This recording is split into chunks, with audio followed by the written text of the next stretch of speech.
Part 1. The Toll Bridge.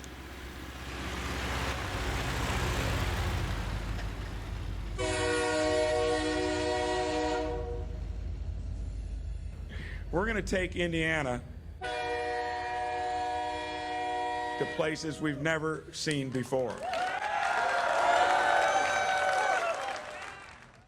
That sound is the official story. For as long as I can remember, that's been our identity. The Crossroads of America. It's on our license plates, it's in our economic development brochures, it's in the speeches of every politician seeking office. It sounds strong, central, essential. The sturdy backbone of the country where everything and everyone meets. It's a proud story, but I need you to do something with me. I need you to question it. Forget the map with the lines converging for a second. Instead, I want you to picture a toll bridge. Picture a massive 100-mile-long bridge spanning the state of Indiana, and every single day, an endless convoy crosses it. The trucks are piled high, the rail cars are full, but they're not carrying tourists or visitors coming to see us. They're carrying wealth. They're carrying the fruits of your labor, the nutrients from our soil, the kilowatt hours generated in our power plants, the value baked into every component made in our factories. It's all loaded up and simply driven across us. And what do we get? We get to collect the toll, a few logistics jobs, some fuel tax revenue, a distribution warehouse on the outskirts of town, and they keep the cargo. They keep the finished product, the intellectual property, the profit, the equity, the future. We have made a fundamental, catastrophic error. We have confused being a throughway with being a destination. We've celebrated our role as the place where things pass through, while the places where things are owned, decided, and profited from grow richer and more powerful elsewhere. This is not a metaphor. It is a precise economic diagnosis. It's a trap, and it has a name. Welcome to Episode 2 of the Indiana Century Podcast.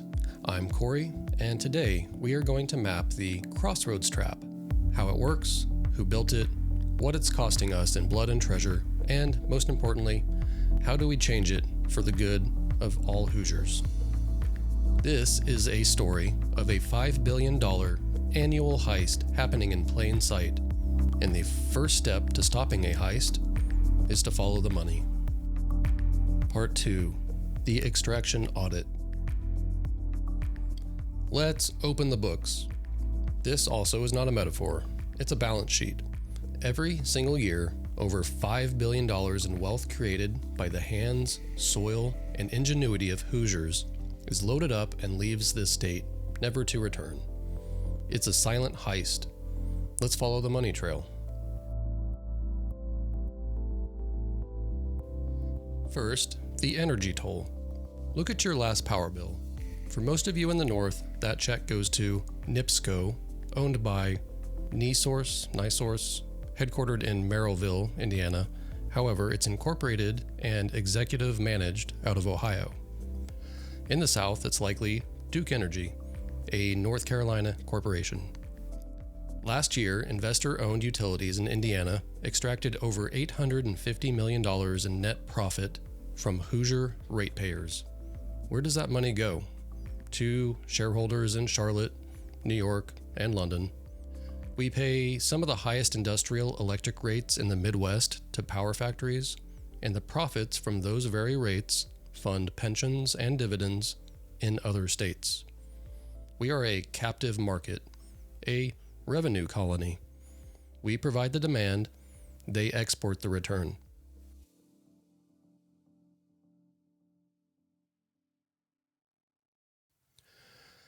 Next, the harvest toll. This one cuts to the heart. Indiana harvests roughly 900 million bushels of corn and 350 million bushels of soybeans every year. The vast majority of it, about 85%, leaves our state as a raw bulk commodity. Here's the math. A farmer might sell that corn for $4.50 a bushel. It is loaded onto a train bound for Iowa, where it is processed into ethanol. That ethanol is then sold back to us at the pump, blended into gasoline. Or it goes to a wet mill in Illinois to become high fructose corn syrup, ending up in a soda can. The value add, which is the profit from processing these bulk materials, is captured elsewhere.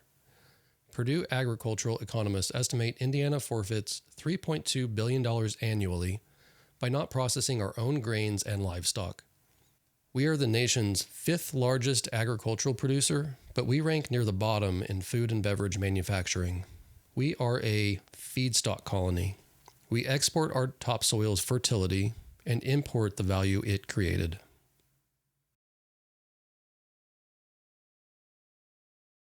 Since 2005, over 15 rural hospitals in Indiana have closed or severely cut services. Why? Because healthcare is no longer a community mission. It is a financial asset. Major systems like Ascension, which is headquartered in St. Louis, Missouri, and Community Health Systems, which is based in Tennessee, operate all over Indiana. Their financial models prioritize system-wide profitability.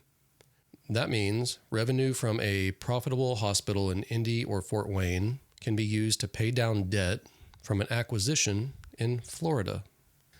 Meanwhile, our struggling rural facilities get bled dry, labeled underperformers, and closed. In Indiana, hospitals are preparing for cuts passed by Congress.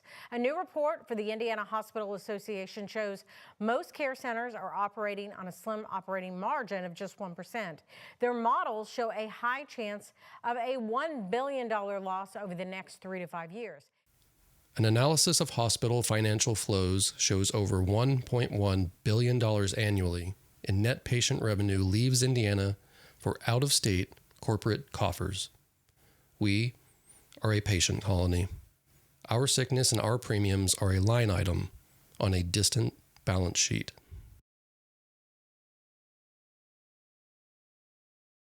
Finally, the banking toll, the quietest one. Where do you bank?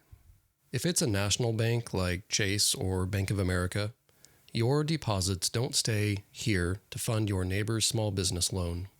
They are pooled in a national fund and deployed where the bank's algorithms predict the highest return, often in coastal real estate or corporate debt. Data from the FDIC shows that for every dollar deposited in an Indiana branch of a mega bank, only about 20 cents is loaned back to Indiana businesses. The rest is leveraged elsewhere. This drains roughly $275 million a year in potential business capital from our communities. Meanwhile, local community banks and credit unions, which lend over 80% of their deposits locally, are being bought up and consolidated. We pay fees for the privilege of having our own savings weaponized against our own town's futures. Add it all up, $850 million in energy, $2.8 billion in agriculture, $1.1 billion in health, $275 million in finance. That's about $5 billion every single year. That's money that should be circulating here, building nicer parks, funding better schools, seeding new businesses, creating higher wages. Instead, it's a subsidy we pay to shareholders who don't even know our towns exist. Part 3. It was not an accident. You might hear that and think, that's just the way it is. That's business. That's the market. It's a force of nature like gravity. But what if I told you it's not gravity? What if it's engineering? That this relentless extraction isn't a law of economics. It's the result of a very specific 50-year-old business doctrine that was designed, propagated, and legally enshrined to do exactly this: to extract value to the top and to treat everything else, communities, workers, and even the land, as a disposable cost. That doctrine is the subject of this week's book, The Shareholder Value Myth by Lynn Stout. Executives, investors, and business press routinely chant the mantra, that corporations are required to maximize shareholder value. In this path-breaking book, renowned corporate expert Lynn Stout debunks the myth that corporate law mandates shareholder primacy. Stout shows how shareholder value thinking endangers not only investors, but the rest of us as well, leading managers to focus myopically on short-term earnings, discouraging investment and innovation, harming employees, customers, and communities, and causing companies to indulge in reckless, sociopathic, and irresponsible behaviors. And she looks at new models of corporate purpose that better serve the need of investors, corporations, and society. The core argument of this book is simple. It shatters the illusion. For the last half century, we've been told by business schools, by Wall Street, by CEOs, that a corporation's only real responsibility is to maximize shareholder value, to push that stock price up quarter after quarter. We're told that this is a sacred, timeless rule, the fiduciary duty. Professor Stout, a corporate law scholar, digs into the actual law and finds something shocking. It's not true. There is no such legal mandate. It is a story, a powerful, destructive story that was turned into a management philosophy. This ideology didn't just emerge from the free market. It was crafted in think tanks and lecture halls in the 1970s. Its most famous evangelist was an economist named Milton Friedman, who wrote that the social responsibility of business is to create its profits. Full stop. This idea became a weapon. It provided the moral and intellectual justification for turning publicly traded companies from institutions that served multiple stakeholders, workers, customers, communities, and shareholders, into financialized engines with one purpose: extracting wealth for the share price. And this ideology transformed our Crossroads of America from a geographic fact into an economic mandate. Indiana's assigned role under this doctrine: be the efficient, low-cost node, provide cheap power, cheap land, cheap non-union labor, minimal regulation. Our quality of life wasn't even a consideration. It was a line item to be minimized. Let's break down how that played out here in Indiana. When Duke Energy looks at Indiana, it doesn't see families in Evansville or factories in Fort Wayne. Under the shareholder primacy model, it sees a service territory, a rate base. Its legal duty, as interpreted through this myth, is not to ensure Indiana's long-term energy resilience or affordability. It's to extract the maximum permissible profit from that rate base to send back to North Carolina. Our power grid isn't a shared public good. It's a revenue pipe. When ADM looks at Indiana's 900 million bushels of corn, it doesn't see the legacy of family farms. It sees feedstock. Its duty is to buy that feedstock at the lowest possible price, process it where labor and taxes are most advantageous to its global bottom line, and then capture that profit for shareholders in Chicago. Our fertility is just their input cost. Our suffering, the hollowed-out towns, the closed main streets, the shuttered hospitals, aren't a side effect or an unfortunate trade-off in this model. In their accounting, it is an externality, a cost borne by someone else outside their financial statements. To a pension fund manager in New York buying Duke stock, Indiana's high electricity bills are just evidence of pricing power. To a board member at Ascension in St. Louis, the closure of a rural hospital in Indiana is a portfolio optimization. We didn't just trade our sovereignty for their subsidy. We were drafted into a financial game where our role was predetermined: be the exploited resource. The Crossroads trap is the perfect execution of the shareholder value myth. We became the externality for 100 different corporate balance sheets. But here's the thing about a myth. Once you see it for what it is, its power over you begins to break. Professor Stout's book reminds us this was a choice, and choices can be unmade. Indiana doesn't have to be a node in their extractive machine. we can be the architects of our own system. And that realization, that pivot from a trapped node to a sovereign hub, is where our journey turns. It's where we stop diagnosing the illness and start building the cure. In Part 4, we will look at the human costs of this extraction, not in dollars, but in the fabric of our communities. And then we'll see the first glimpse of the way out. Part 4, the human cost. $1 billion leaving, 3, 5. These are abstract numbers. Monstrous, but abstract. They float somewhere above us in the ledgers of distant corporations. But extraction isn't an accounting exercise. It's a physical process. When value, wealth, capital, profit consistently leaves a place, it doesn't just vanish into the void. It leaves a residue, a shape, a hollowed out space where something else used to be. So, let's make it physical. Let's ask the real questions. When $5 billion a year leaves Indiana for 50 years, what remains? So we've followed the money, we've named the ideology, we've felt the human cost. It's a grim ledger. The diagnosis is complete, and when a diagnosis is this stark, it's tempting to just get angry or to despair. But diagnosis is only half the work. The critical question isn't just what's killing us, it's what's the cure. The cure for extraction is not protest, it's not negotiation, it's not begging for a better deal from the toll bridge owners. The cure for extraction is ownership. If the underlying problem is that wealth passes through us because we don't own the means of creating, processing, and keeping final value, then the solution is to own them.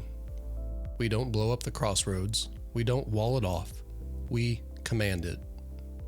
We shift from being a low-cost node in someone else's supply chain to being a high-value hub in our own sovereign network. This is the pivot. From crossroads to capital. From a pass-through to a destination. Let's apply it. Let's take the tolls we just mapped and replace them with ownership. Toll number 1, the energy toll. $850 million a year to out-of-state utilities. The hub solution? We don't beg Duke for lower rates. We own the means of generation. Public energy sovereignty.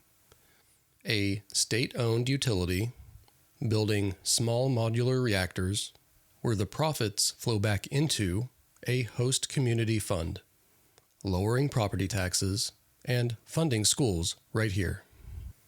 The wealth doesn't leave for Charlotte, it circulates in Columbus and Elkhart. Toll 2, the harvest toll. $2.8 billion in agricultural value leaving as raw commodities. The hub solution? We own the processing. Farmer-owned co-ops for hemp, for grains, for livestock. We build the biorefinery here. We create the Indiana Premium brand. The wealth from turning corn into plastic or soy into advanced materials stays within the farmer in Tipton County, not the shareholder in Chicago. Toll 3 is the banking toll. Our capital used against us. The hub solution? We own the bank. A state-backed Bank of Indiana that takes our public deposits and lends them to small Hoosier businesses at 4% instead of 12%. The interest profit funds the next loan instead of a skyscraper in Manhattan. This is the core of the Indiana Century vision. It's all integrated. The energy from our reactors powers the high-speed rail that moves our processed agricultural goods to market on a state-owned fiber network that tracks it all. It's not 5 separate ideas, it's one cohesive system, a closed loop, a hub. A crossroads is passive, things happen to it. A hub is active. It is the point of origin. It is the place where journeys begin, where value is created, where decisions are made. Indiana has been a node for a century. It's time to become a hub. That is the work. And that work requires a new kind of workforce, a new social contract, and a new story, which is exactly what we'll start building next week. Part 6. The Homework and the Horizon. All right, let's bring it home. The Crossroads of America is not our destiny. It is a trap we were sold. The shareholder value myth provided the instruction manual. Our loneliness and decay are the balance sheet. But that story ends here. A crossroads isn't just where things pass through. It's where paths converge and where they may choose a new direction. Our direction is sovereignty. Our tool is ownership. Our method is building the hub. Before we go, I have 2 things for you: a piece of homework and a preview of the path ahead. First, the homework. This week, I want you to conduct a small audit of your own life. Just one thing. Look at your last power bill or your last property tax statement. Don't just pay it. Read it. Look at the address where the check is going. Ask yourself one question. Where does this money ultimately go? What are these fees for? Whose community does it build?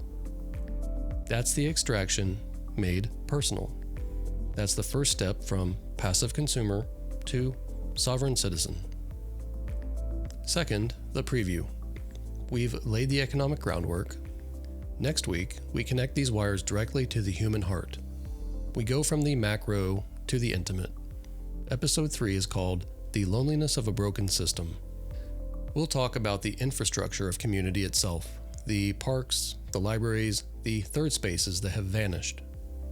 We'll talk about why our crisis of connection is a direct result of the crossroads trap, and how rebuilding it is not a soft social issue, but the core infrastructure project of all. It's where the diagnosis gets personal, and where the vision gets human. This is the Indiana Century Podcast. Thank you for listening. Share this episode with one other Hoosier who needs to hear that our story can change. Question the old map. Imagine the new hub. I'm Kory. Until next time, remember, sovereignty is not given. It is built.